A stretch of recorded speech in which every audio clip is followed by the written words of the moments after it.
If falling in love is a brief opening to spirit, a long-term relationship is the broad plateau that follows. The spiritual difficulty of commitment is that it throws you directly into the gap between ego and spirit. Either the two egos must live in an uneasy truce, or they must find another way, surrender. The path to this type of love is not automatic.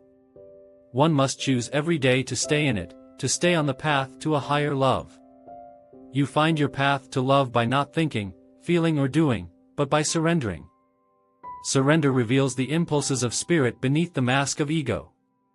That's why being in a relationship that helps us develop patience, devotion, and persistence is much more difficult than falling in love. But it has spiritual rewards, rewards that are won through dedication to inner growth.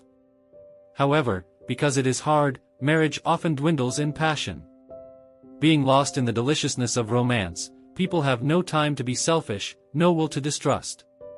In marriage, the mask of fantasy is stripped away. The ego returns with a vengeance. Therefore, surrender has to become a conscious goal. It is no longer a given.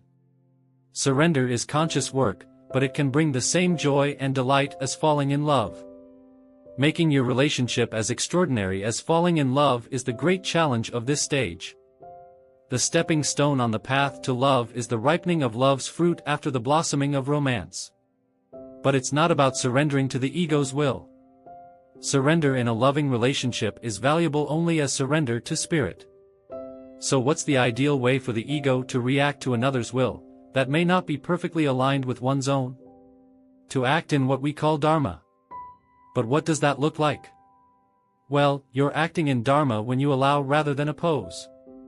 Allowing results in statements like, "Is this something you need or really want? How can I help?"